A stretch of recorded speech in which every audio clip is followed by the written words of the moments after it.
VSR विमान कंपन्यांच्या एकूण प्रवासावरती बंदी घालण्यात आलेली आहे का?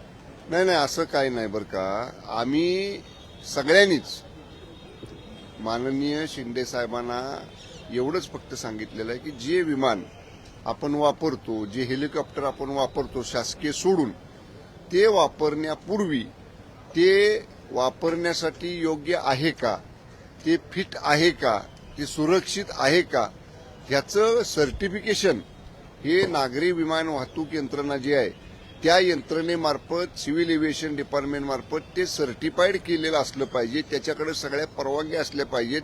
ते फिट टू फ्लाय असं असलं पाहिजे. याची खबरदारी ही कार्यालयाने घेतली पाहिजे. शेवटी आपल्याला कसं आहे बघा, मान्य मोठे नेते मंडळी असतील, आमदार असतील, मंत्री असतील, बाबा लवकर जायचे, गडबडीनं जायचे, चॉपर मिळतंय का बघा, चार्टर मिळतंय का बघा. पण ते बघण्यानंतर ते सुरक्षित आहे का, ते फिट आहे का, हे बघण्याची जबाबदारी कार्यालयीन यंत्रणेची आहे. त्यामुळे त्यांनी हे तपासावं. अशा पद्धतीचं कसं आहे, शेवटी दुर्दैवी अपघात मान्य दादांचा घडला आणि तो घडल्यानंतर आता ज्या काही गोष्टी त्याच्या दोन्ही तिन्ही चारही बाजू काही काही पुढे येतात. कशामुळे घडला, पायलटची चूक होती का, विमानात ज्यादा इंधन होतं का, विमान तपासलं गेलं नव्हतं का, ह्या सगळ्या गोष्टी आता काय काय म्हणजे पर्याय कशामुळे घडू शकला असेल. तर हे समोर आल्यानंतर आता प्रत्येकाला वाटतं की बाबा इथून पुढे तरी आपण खबरदारी घेतली पाहिजे. एक खबरदारीची उपाययोजना म्हणून पूर्ण काळजी घ्यावी इथून पुढे, एवढंच या ठिकाणी आम्ही सगळ्यांनी मान्य साहेबांना सांगितलेलं आहे. आता भविष्यामध्ये VSR कंपनीचं विमान वापरणार की मग त्याला पर्याय कुठला तरी शोधणार? कारण नाही आता या सगळ्या गोष्टीमध्ये जे बसतील, आता समजा सिव्हिल एव्हिएशन डिपार्टमेंटनं, नागरी विमान वाहतूक विभागानं, यंत्रणेनं सांगितलं, DGCAनं सांगितलं बाबा ही 1 ते 10 ह्या कंपनीची ही विमानं ही फिट आहेत. आता काय आम्हाला असं कळतंय की VSR कंपनीची काही 4 का 5 प्लेन फ्लाय करायला मनाई केली काल परवा. अशी मनाई केलेली सोडून ज्या विमानांना किंवा ज्या हेलिकॉप्टरना DGCAनं, नागरी विमान वाहतूक खात्यानं ज्यांनी परवानगी दिली असेल अशी वापरायला काय हरकत नाही. कारण शेवटी ते कोण तपासणार आहे, तर नागरी विमान वाहतूक खातंच तपासणार आहे ती. कंपनी बंद करण्यात येईल, त्यांच्यावर कार्यवाही करण्यात येईल असं काय रोहित पवार म्हणत होते. आणि 4 विमानं तर ते बंद करण्यात आले, पण ते बोललो ना मी आता. तर पण ते त्यांच्यावर कारवाई कधी होईल? आणि नाही आता कारवाई काही बोलल्या जात नाही, CID कडे कारवाई दिली पण अजून पण त्याचं बघा, आमचं पहिल्या दिवशीपासून शासन म्हणून हे स्पष्ट म्हणणं आहे, जेव्हा केंद्रीय यंत्रणा तपास करतायत, राज्य सरकारच्या यंत्रणा तपास करतायत, तेव्हा त्या तपास यंत्रणांचे निष्कर्ष हे बाहेर आले पाहिजेत. त्या तपासामध्ये आमच्या तपासी यंत्रणेला काय आढळलं हे समोर आल्याशिवाय त्याच्यावर भाष्य करणं योग्य नाही. म्हणजे किमान शासनातल्या मंत्र्यांनी तरी जोपर्यंत ऑफिशियली त्या यंत्रणेकडनं त्यांचा प्राथमिक रिपोर्ट जोपर्यंत येत नाही, प्राथमिक अहवाल चौकशी अहवाल जोपर्यंत येत नाही, तोपर्यंत यावर भाष्य करणं योग्य नाही. जरांगे पाटलांनी एक गप्पस्फोट केलेला आहे, त्यांच्यावर तरी कट टाकला होता घात करायचा, आणि त्याचं स्टिंग ऑपरेशन जरांगे पाटील यांनी केलंय. काही दिवसात ते समोर आणणार आहे.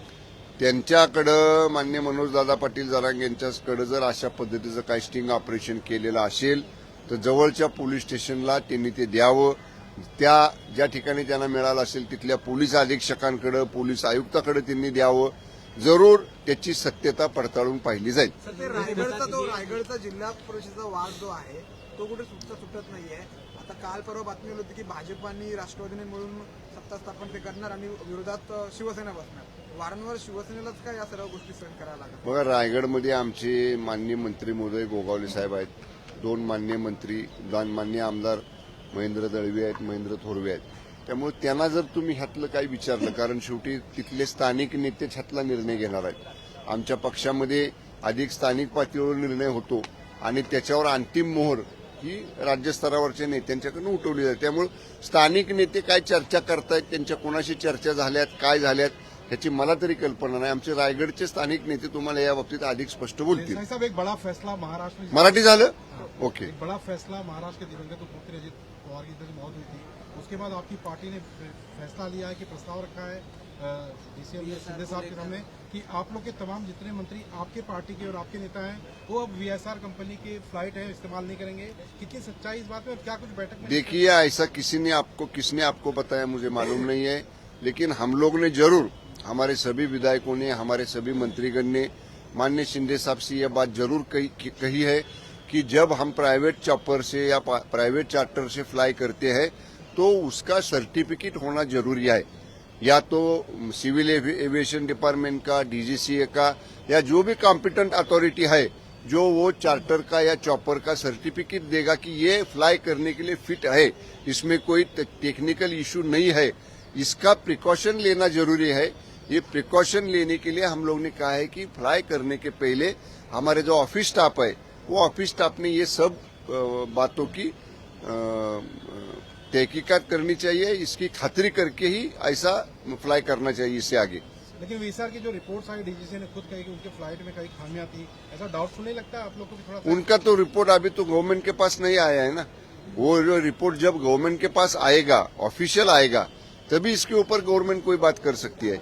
जब अभी ये स्टेज इंक्वायरी का स्टेज प्राइमरी लेवल पर है, प्राइमरी स्टेज इंक्वायरी की है। जब प्राइमरी फाइंडिंग्स भी सामने आएंगी, या स्टेट गवर्नमेंट की आएगी या सेंट्रल गवर्नमेंट की आएगी, जब ये सब फाइंडिंग सामने आएगी, वो फाइंडिंग में क्या पॉइंट्स निकले हैं ये देखने के बाद ही गवर्नमेंट का मिनिस्टर होने की वजह से हम इसके बारे में बात कर सकते हैं। रोहित पवार बारामती पहुंचे थे तालुका पुलिस थाने में एफआईआर दर्ज कराने, वहीं दूसरी बार स्टेट सीआईडी ने भी प्रेस कॉन्फ्रेंस ली है, तमाम पहलुओं से जांच करने की बात कही है स्टेट सीआईडी सुनील रामानंद जो डीआईजी हैं। आपको, आपकी पार्टी को क्या लगता है किस तरह से रोहित पवार की जो पहल है तमाम बातें सामने रख रहे हैं? देखिए, जो भी बातें, रोहित पवार जी तो अजीत दादा के फैमिली मेंबर है। हम लोग ने भी दादा के, माननीय अजीत दादा जी के साथ काम किया है। सभी को ये लगता है कि यह एक्सीडेंट की वजह क्या है, कॉज ऑफ एक्सीडेंट क्या है, ये सामने आना चाहिए। सब लोग इसका इंतजार कर रहे हैं। इसीलिए मैंने कहा कि सेंट्रल गवर्नमेंट की एजेंसी जो इंक्वायरी कर रही है, स्टेट गवर्नमेंट की एजेंसी जो इंक्वायरी कर रही है, इनका प्राइमरी फाइंडिंग्स सामने आने दो। वो फाइंडिंग सामने आने के बाद ही इसके ऊपर हम लोग बात करेंगे। ओके, आपकी पार्टी रोहित पवार के साथ है? मैंने एकदम स्पष्ट कहा है कि इसकी प्राइमरी फाइंडिंग जब तक सामने नहीं आती है, या स्टेट गवर्नमेंट की या सेंट्रल गवर्नमेंट की, तब तक इसके बारे में बात करना उचित नहीं है। ऐसा होगा या होगा तो क्या आपका कहना है, ऐसा हुआ होगा क्या आपका कहना है, ऐसे बात करना ठीक नहीं है। ये बड़ा सेंसिटिव इशू है, इसीलिए इनकी फाइंडिंग्स आने दो। इसकी फाइंडिंग्स आने के बाद जरूर हम इसके बारे में हमारी राय रखेंगे। Okay, thank you.